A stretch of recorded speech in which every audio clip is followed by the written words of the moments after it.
Bom demais! Seja bem-vindo a mais uma edição do Inspendcast. E toda vez que eu falo bom demais aqui, eu judio da minha produção, porque eu arrebento com o fone de ouvido deles lá. Ó, hoje você sabe, né? Aqui no Inspendcast, você vai ouvir sobre negócios, gestão de pessoas, inteligência emocional, mas mais do que isso, sempre com um convidado muito especial.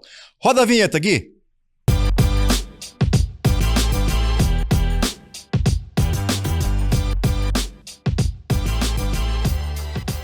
Muito bem! Gente, você já ouviu falar da teoria dos setênios? Não ouviu? Hoje a minha convidada vai dar uma aula e vai dar um show para você aqui para falar a respeito desse assunto. E você vai entender que existe, talvez você até já entenda, mas você vai perceber que realmente existem coisas que vão além do nosso entendimento convencional. Eu vou chamar já a minha convidada, porque tem um monte de coisa para falar aqui. E ó, vou falar para você, acompanha para você ver o conhecimento, porque ela é professora, palestrante, empreendedora, ela é administradora, é minha amiga, enfim, é um monte de coisa. Bem-vinda, Daniela Suniga, que eu vou chamar carinhosamente de Dani. Ah, querido, muitíssimo obrigada, Cris. Eu estou honrada pelo convite. Fora do ar estávamos falando que já são mais de 20 anos de amizade. Eu estou muito feliz de estar aqui, muito feliz de conversar com você e da gente trocar conhecimento, né? Eu acho que tudo que você falou, melhor aí é ser a sua amiga. E olha, a gente estava brincando aqui um pouco antes de começar, né? A Dani vai explicar a teoria dos setênios. Sim. Mas a gente tem 21 anos de amizade. E daqui a pouco você vai entender, né? Por que tem tanta importância de falar de 21 anos? Que se você dividir 21 por 3, vai dar uma conta interessante. Exatamente. Que a Dani já vai contar pra gente aqui. Olha, e antes da gente começar, eu queria mostrar pra você também o seguinte. A Dani, eu falei que era escritora. Olha só os livros que a Dani já escreveu aqui, ó. Esse livro aqui, Debates Contemporâneos de Gestão Empresarial e Econômicos. Na página 70, eu tive o prazer de escrever com você, Dani. Sim, aqui, exatamente. Né? Foi um texto muito bacana que fizemos, né, Cris? Sobre inteligência artificial, né? E também a questão de gestão de pessoas. Foi um texto muito legal que fizemos aí. Eu não lembro que ano que a gente escreveu esse livro, Dani, você lembra? Ai, Cris, 2018. Eu acho que tá isso eu ia falar capa, para né? você. Eu acho que faz mais ou menos uns 5 anos, 5 a 6 anos. Você sabe o que a gente colocou como tema aqui antes da pandemia? Porque 2018 foi antes da pandemia. Foi antes da pandemia, é verdade. Eu vou ler o tema para você aqui. Ó. Para onde vamos quando tratamos da inteligência artificial e a neurociência caminhando juntas? Foi. Em 2018 a gente já falava disso. Cris, quer dizer que somos na vanguarda, né? Ou seja, não é? Quando a gente para pensar, né, sobre esses assuntos, que depois foi tão debatido, né, na pandemia, né? Eu acho que a gente precisa sempre pensar a respeito, né? E você também sempre esteve ligado, né, à área de educação. Deu aula há um tempão. E aí aqui, ó, na página 41 tem uma dedicatória sua desse livro aqui, ó, que a Dani escreveu. Educação e Gestão. Um livro maravilhoso que eu recomendo para você. E, aliás, eu andei procurando alguns desses livros, inclusive esse que nós escrevemos juntos, lá na Amazon. E não tem mais disponível, né? Não. Já esgotaram as edições aqui. O outro, olha só, Habilidades Gerenciais, que também está aqui. A Dani trouxe aqui a importância das relações humanas na vida das pessoas. Você sempre esteve ligada com isso, né, Dani? Sempre, Cris. Eu acho que sempre fui uma pessoa que sempre gostei de pessoas e sempre a relação humana é muito cara para mim. Então, não importa se é no meu profissional, se é no meu pessoal, eu sou uma pessoa que cultivo as amizades e acho que até em termos corporativos, eu falava isso ontem com uma pessoa, de que o ambiente, as relações que existem dentro de uma empresa, seja ela pequena, média ou grande, elas são de suma importância, porque a partir daí você cria condições de trabalho, clima organizacional e até mesmo a cultura da organização, né? Então, sempre fui ligada a isso. O desenvolvimento humano também, para mim, sempre foi algo que me chamou a atenção. Não só em relação às pessoas, mas o meu desenvolvimento humano enquanto pessoa, né? Então, sempre fui uma buscadora, acho que desse tipo de conhecimento, desse tipo de assunto, e também muito inquieta, apesar de parecer que não, que algumas pessoas falam, não é possível que você é inquieta. Sim, sou inquieta, né? De buscar, de nunca me contentar e ficar na zona de conforto, né? Então, toda vez que eu me percebo numa zona de conforto, eu falo, não, eu preciso sair daqui, né? E isso gera movimentação. Digo movimentação na nossa vida pessoal, na nossa vida profissional. E o universo conspira quando a gente movimenta, né, Cris? Você sabe que é interessante que, assim, esse tempo que eu te conheço, isso que você falou que você é inquieta é algo nítido pra mim. E você sempre foi uma pessoa muito determinada ali, né? Aliás, eu adoro a palavra determinada, né? Que o melhor entendimento é separar, né? O determinada, né? Isso. Ou determinação. É uma pessoa que começa e termina, né? É uma pessoa de determinação. Exato. E você sempre foi uma pessoa muito determinada. E quando a gente vê uma pessoa muito determinada, normalmente elas são pessoas mais pragmáticas, que estão mais focadas no resultado, sabe, naquilo. E sempre foi uma característica, mesmo como professora, né? Como quando você deu aula, eu me recordo dessa personalidade que você sempre teve, até para tomar 100 alunos numa sala de aula, não é fácil. Não. Como que você veio para essa linha de gente, de pessoas? O que te motivou com isso? Cris, olha, se eu falar para você é o seguinte, na verdade, sempre empreendi, comecei com negócios da família, mas sempre estava muito voltada ao contato humano, eu me lembro disso, e o conhecimento sempre me encantou. Então, sempre fui uma buscadora, vamos chamar dessa forma, de informação, de conhecimento.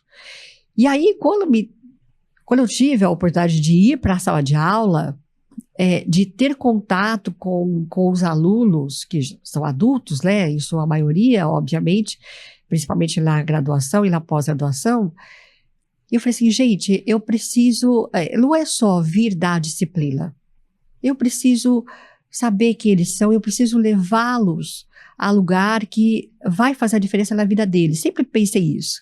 Tanto é que sempre fui muito conhecida nas universidades onde eu estive, de não ser a professora tradicional, de sempre levar os alunos a lugares que eles nunca pensaram e sempre motivá-los a buscar os sonhos deles, né? E depois de receber, anos depois, informações, posts, mensagens de alunos falando, professora, eles me chamam assim, né? Professora, olha onde eu estou, e isso é por sua causa. Que legal. Então, eu acho que essa questão do desenvolvimento humano sempre esteve em mim, Cris, ali guardadinho, talvez, e quando eu estive junto à questão acadêmica, isso floresceu. E aí, já fazia de forma natural essa questão de desenvolvimento humano com os alunos, e percebi que eu poderia fazer mais. E foi aí que me despertou começar a colocar isso realmente de forma mais profissionalizada, vamos chamar dessa forma, né? Então, acho que sempre esteve isso dentro de mim e floresceu. Entendi. Né? Que beleza, né? Essa transformação. Porque uma transformação. É evolução. Você sempre falou de evolução para mim. Sempre. Né? Sempre foi uma pessoa que buscava essa evolução. Sim. Aproveitando este tema evolução, eu comentei aqui na abertura que a gente fala de gestão de pessoas, inteligência emocional, empreendedorismo, a gente fala de um monte de coisa que está ligado, né, ao corporativo, e não que o tema que a gente vai dizer também não impacte no corporativo. Sim, totalmente. Mas hoje nós vamos falar sobre antroposofia. Isso. É isso, né? É isso. Que tem aí um pé com filosofia, tem um pouco de esoterismo, não? Não tem esoterismo, na verdade, vamos falar de espiritualidade, Joia. Que nada tem a ver com esoterismo, que nada tem a ver com religião, né? As pessoas, por vezes, confundem a espiritualidade com religião. Não há conexão, vamos dizer assim, né? Para as pessoas entenderem. Eu posso ser uma pessoa que não acredita em nada, uma ateia, por exemplo, e ser muito espiritualizada, né? Então, aqui, a antroposofia, a gente pode falar que é uma ciência que que estuda essa relação do universo, né, do ambiente externo, junto à nossa vida. As coisas que acontecem, as conexões. A espiritualidade nada mais é do que a gente entender que está tudo conectado, que há energias maiores do que nós, não estamos falando nada de Deus, nada disso, né? Mas de que há uma conexão. Não estamos falando de religião, né? É uma espiritualidade, mas não é religião. Não é religião. Entendi. Eu posso dizer para você que eu sou uma pessoa espiritualizada. Tá, e posso dizer para você, eu não tenho uma religião definida. Uhum. E posso dizer, olha, eu sou evangélica, eu sou católica, eu sou espírita, eu sou bandista, como vocês quiserem, e ser muito espiritualizada também. Ou não, só ir aos cultos ou às missas, fazer o protocolo e não ter nada de... Eu tenho um amigo que ele fala que ele é ateu, graças a Deus. Boa, Cris. E é exatamente isso. Eu acho que a espiritualidade é no sentido de você acreditar que há algo maior do que nós, uma inteligência superior, posso chamar dessa forma, né? Que está tudo conectado. E você olhar para a vida como um todo e ver a beleza das coisas, a grandiosidade das coisas, né? E apreciar e ter fé. Fé é crer de que as coisas vão dar certo, mas que depende de nós fazer darmos certos, mas você ter essa fé, essa crença interna de que eu vou fazer o meu melhor e isso vai dar certo. E que tem coisas que são inexplicáveis, né, Cris? Como essa questão da teoria dos setênios, né? Como são Ou era explicável? Olha, Cris, explicável... vamos tentar explicar, vamos chamar dessa forma. Mas se a gente pensar, a teoria dos setênios, ela vem da antroposofia, como a gente estava falando, que é uma ciência que estuda essa conexão do ambiente externo, do universo, junto à nossa vida, vamos chamar dessa forma. A antroposofia, ela foi, na verdade, criada pelo Rudolf Steiner, que é um austríaco, ali entre 1915 e 1920. Né, logo ali depois da Primeira Guerra Mundial. Mas foi ele que conseguiu teorizar mais isso, deixar a coisa muito mais entendida em termos de fase. Mas a antroposofia, ela é antiga. Os gregos e os chineses já observavam de que nós tínhamos grandes crises de transformação ou transformações a cada 7 anos. Então, de 0 a 7 anos, a minha infância, depois a adolescência, a juventude e a maturidade, vamos chamar dessa forma, né? Para ficar mais... claro, o nosso entendimento. Então, tanto os chineses quanto os gregos já entendiam isso, de que vamos pensar em 3 grandes fases: a minha infância, a minha adolescência e a minha fase adulta. Então, para eles, isso já era muito claro, já era muito entendido. E eles ficavam por aí. É o que nós tínhamos à época, né? Depois, o Steiner, que se intitulava como alguém muito espiritualizado, né? Ele foi buscar o entendimento dessas fases. E ele começou a estudar. Tanto é que ele também foi um dos precursores da pedagogia Waldorf. Que se a gente pensar o que é, só para a gente não se alongar muito nisso, é você criar condições para que a criança se desenvolva junto ao ambiente dela, né? Então, junto às artes, o meio externo influencia as crianças e assim por diante, tá? No Brasil isso não é muito comum, a gente vê muito isso em países europeus, essa pedagogia, mas no Brasil ela foi trazida principalmente pelos imigrantes, né? Os alemães, os italianos e assim por diante lá, logo ali próximo à Segunda Guerra Mundial, pelos refugiados até então. Mas ele foi o precursor de estudar tudo isso. Então, se a gente pensar, o que ele fez? Ele foi observando as pessoas ao longo da vida. E o que isso quer dizer? Quer dizer de que ao longo da nossa vida, nós vamos ter grandes crises de transformações. Se a gente pensar, podemos ter até 9 grandes crises de transformação, porque a gente vai ver que nossa vida dependendo, né, da faixa etária, né, que nós Sim. estivermos, ou qual é o nosso limite para a gente partir para um outro plano, vamos chamar assim. Então, vamos chamar de 9 fases, né? Então, ele foi observando isso, o que era comum acontecer. Não quer dizer que existe, assim, regras. Precisa acontecer, vamos supor, até os 7 anos, precisa... Não, às vezes tem criança que vai passar por uma crise aos 4, aos 7, na adolescência, algumas coisas vão acontecer ali logo aos 14, depois ou mais perto ali dos 21 anos, e assim por diante. Não existe regra. Tem que acontecer ali exatamente nesse intervalo. Não, precisa acontecer ao longo dos 7 anos. E a gente vai perceber, Cris, que você pode falar assim para mim, Dani, existe alguém que nunca passou por isso? Não. Todos nós vamos passar por essas crises, né? Como eu falei, uns um pouco mais próximo da virada, outros durante o correr ali dos 7 anos. Então, vai depender muito de mim, propriamente dito, né? Da minha vivência e do meu referencial.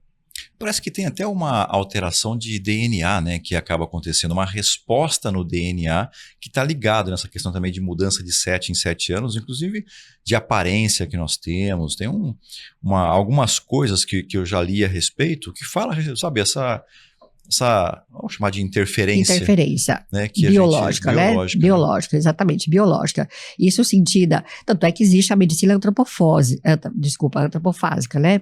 O que isso quer dizer? Existem médicos que pegam a teoria dos setênios e vão, na verdade, atender os pacientes mediante as crises que acontecem naquela faixa dos 7 anos que o paciente está. E aí você percebe que eles vão vão fazer uso de, obviamente, medicamentos alopáticos, mas muito mais voltado a medicamentos mais naturais. Porque essas situações que podem estar ocasionando são próprio desses 7 anos que você está vivendo, né? Então, existe a medicina também antropofósica falando sobre isso, estudando as fases dos setênios das pessoas. Que coisa, né? É um negócio... E é interessante porque, assim, quando você pega, por exemplo, algumas coisas que são até místicas, podemos chamar assim, talvez... Tá. E aí, quem estiver assistindo, se não for mística na sua visão, você me perdoa, mas talvez seja a melhor palavra que eu estou encontrando agora, porque você pega, por exemplo... alguns movimentos, como por exemplo aquele dos Illuminatis. Sim. Eles falam do número 7. Falam do número 7. Tem até o Boeing 777, né? Isso. Que diz que está ligado a isso. Você pega algumas marcas, né, que utilizam desse número. Eu não sei se você sabe, mas por exemplo, o Shopping Iguatemi em Campinas fica na Avenida Iguatemi número 777. Cris, nunca reparei. Então tem algumas marcas, né, algumas coisas que estão ligadas ao número 7. Então, assim, tá bom, não é algo esotérico, ou místico, mas existe alguma conexão, porque não é à toa, né? Não é à toa, não é à toa. A gente vê também uma certa relação desses 7 anos com a astrologia, ou seja, está ligado a tudo, Cris. Se a gente for entrar em cada área de nossa vida, a gente vai perceber que essas evoluções de 7 anos, elas acontecem na natureza, no nosso corpo, como você está falando, ou até essa relação de misticismo, vou chamar dessa forma, né? Então tá tudo correlacionado de forma. Tem um clipe do Michael Jackson que foi feito uma análise sobre ele, associando ele a este grupo, né, dos Illuminatis. Então tem vários trechos do clipe onde ele se transforma numa pantera lá sim. Sabe desse daí?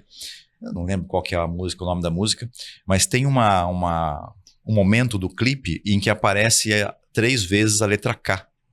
E a letra K representa o número 7. Verdade. Então tem várias coisas lá que vai explicando que isso está ligado com os Illuminatis. Obviamente que nós estamos falando de conexão de uma coisa com a outra. Só estou dizendo que a influência do número 7, né? Exato, isso. Bom, tem pessoas que têm muita superstição ao número 7. Uhum. Da mesma forma que tem gente que pula o número 13, Sim. né? Mas tem muita gente com a superstição do número 7. Tem gente que entende que é um número cabalístico, um número que dá sorte. Vai aí de acordo com cada um, né? Vai de acordo com cada um. Ô Dani, seguindo aqui, inclusive algumas perguntas que eu deixei preparada para você aqui. Diga. Como que essa teoria dos setênios, por exemplo, você já deu uma introdução disso, né? Como que ela se relaciona com o desenvolvimento humano? É o que eu estava te falando. Na verdade, qual é a relação? Você vai ver que ao longo da nossa vida nós vamos se desenvolvendo, né? Então, em cada fase desses setênios, a gente vai ter grandes crises de transformação. Tem autor que vai falar assim, crise, a gente sofre crises. Eu prefiro chamar de crise de transformação.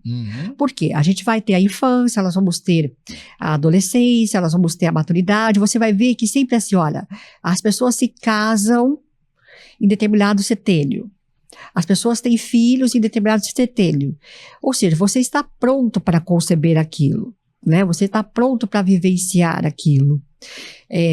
Se você for colocar de uma forma mais espiritualizada, a gente pode dizer que o universo entende que você está pronto para vivenciar aquela transformação. Perfeito. Né? Então, se a gente pensar em termos de desenvolvimento humano, cada fase representa uma crise.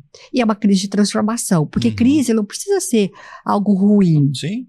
É algo bom, não é? Então, se a gente pensar, um exemplo, o nascimento de um filho, é uma crise de transformação, porque tudo ali vai ser mudado na sua vida, enquanto pessoa, mãe ou pai, enquanto casal, né? Isso é muito positivo. Um filho é uma bênção, né? Então não podemos encarar as crises de transformação somente como algo negativo, positivo também.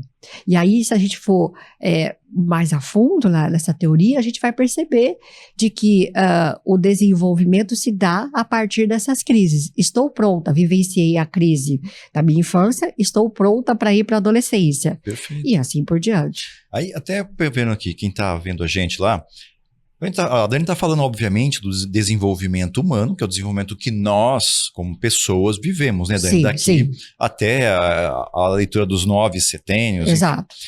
Agora, eu queria deixar uma provocação para você que está assistindo a gente, e você vai conseguir associar isso durante as explicações aqui, né, que a Dani vai trazer. O desenvolvimento humano profissional. Por quê? Eu acredito, e aí a Dani vai contar pra gente daqui a pouquinho, que tudo bem, se você pegar os 2 primeiros setênios, você provavelmente não tem ninguém na tua empresa trabalhando de 0 a 14 anos. Exatamente. Porque aqui no Brasil, né, a lei não permite. Não permite. Agora, sabendo o que é cada etapa, que a Dani vai contar pra gente daqui a pouco, né, o que é cada etapa, você quando está pensando em desenvolvimento humano, pode sim oferecer conhecimento ou até mesmo comportamento para essas pessoas, onde o resultado vai ser melhor. Exatamente. Não é isso? Inclusive, eu vou colocar algumas questões aqui, Cris, porque fiz algumas anotações voltadas para a nossa conversa, principalmente no aspecto profissional, para a gente entender. Né? Porque às vezes a gente está lá com um jovem, por exemplo, de 18 anos. Mas não, peraí, vamos ver qual é os setênios que ele está. O que isso representa, né? Porque aí a gente pode ir entendendo. E dependendo vou chamar assim, da responsabilidade, da função que você deseja dentro da sua empresa, você precisa saber qual a idade que você vai contratar. Porque às vezes a pessoa não está pronta. Perfeito. Para aquelas responsabilidades, né? Mas eu estava, tá? Não tem que pegar você como regra, vamos pegar a situação, porque eu vejo muito isso, sabe, que eles algumas comparações, mas eu, quando era você. Mas você. Respeita cada um com a sua... Respeita cada um, porque cada um, nós não somos iguais. Então, cada um tem o seu processo evolutivo. Tem pessoas que vão amadurecer mais rápido pelas condições e referenciais de vida. Tem pessoas que vão demorar mais para amadurecer. E tá tudo bem. Sim. Nós é que, como gestores, precisamos, na verdade, identificar isso e falar assim, olha, vamos para cá, vamos para lá e assim por diante. Né? Eu acho que a gente tem que ter essa consciência. Ô Dani, e quais são os principais Hum. princípios, né, ou estágios da teoria dos setênios? Se a gente pensar, vou colocar assim os principais, depois a gente vai colocar aqui em detalhes cada fase. Uhum. Mas se a gente pensar é o seguinte, é a infância, onde é o seu Infância de 0 a 7? Isso, de Tá. 0 a 7. De 0 a 7, a gente vai falar que é o seu desabrochar físico, né? Então, eu nasci até 7 anos, então o desabrochar físico que vai acontecer ali onde a gente desenvolve a fala, a gente não tem muita consciência ali, Uhum. né? É o seu primeiro contato junto com o meio ambiente, de fato. Depois a gente tem uma outra crise de transformação que é a adolescência, que aí também é uma crise física, onde os meninos têm o estirão, as meninas a primeira menstruação, que é a menarca, e aquela confusão de quem eu sou, né? E depois a gente tem uma outra fase, que aí a gente já chama de fase adulta, que é a partir dos 21 anos, aonde eu vou entender qual é o meu lugar no mundo. Se a gente pensar em 3 grandes fases, né? De maneira mais simples, colocando aqui. Mas, então, existem as 2 primeiras fases, que é a de preparação e desenvolvimento, e aí, a partir dos 21 anos, aonde eu vou estar pronto para vivenciar o mundo, para sair no mundão aí e buscar quem eu sou na vida. E as próximas etapas, quais são? Olha, Cris, aí depois que você sai para o mundão, aí a gente começa a perceber o seguinte, né? Que você vai vivenciando, vamos chamar, crises nessas fases aí, de você buscar quem é você, qual é o seu propósito de vida. Aí, mais ali, também você vai vivenciar, que a gente vai falar, a crise dos 40 anos. Uhum. Eu não sei, não passei por isso ainda. Não, Cris. Quem é você? O que você está fazendo aqui? O que você veio fazer aqui? Né? E depois, quando você já respondeu essas questões, ou não, Uhum. você fica mais sábio, vamos chamar assim, para você realmente contribuir com o mundo, vamos chamar dessa forma. Eu vejo dessa maneira. Entendi. Dani, e como que a teoria dos setênios pode ser aplicada, por exemplo, no desenvolvimento pessoal das pessoas? Aqui eu acho que quando a gente falar de cada fase, é importante, como você fez aí a provocação ao pessoal, de que você se identificar. Que fase que eu tô, né? Ou lá no meu 0 a 7 anos, ou na minha adolescência, eu vivi isso também. Nós podemos fazer um processo que nós chamamos de autobiografia, né? Existem, na verdade, até cursos sobre autobiografia, de você fazer uma certa, vou chamar entre aspas, você pode melhor do que eu falar isso, uma certa regressão, né? E eu começar a escrever as minhas sensações, as minhas vivências na minha infância, na minha adolescência, e eu ir refletindo sobre isso. Então, qual que foi meu caminhar até aqui, não é? E o que eu pretendo daqui para frente, em termos de desenvolvimento humano. Que, claro, também isso pode ser aplicado ao meu desenvolvimento profissional. Uhum. Que também está voltado ao autoconhecimento. Total, né? Total.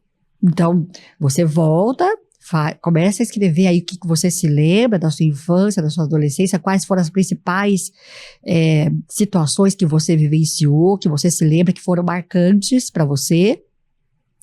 E você depois vem evoluindo isso e fazendo um processo de reflexão em termos de autoconhecimento. Quem sou eu? E o autoconhecimento, Cris, ele é dolorido, né? Sim, sim. Mas conviver com a gente mesmo não é um negócio fácil, né, Dani? Não é. Mas, por outro lado, é aquela história. Eu estava falando isso com o meu marido outro dia. Quando a gente expande nossa consciência, a gente não consegue mais voltar ao tamanho que nós éramos. Né? Sim. E aí você olha para trás e você fala assim, gente, mas eu ficava ali, eu cabia naquela caixinha ali, mas hoje não dá mais, eu preciso me espremer para entrar ali. E aí você fala, não quero mais me espremer, né? Quero sair daqui. Então, acho que quando a gente faz essa volta de autoconhecimento, de desenvolvimento humano também, você consegue ter saber quem eu sou.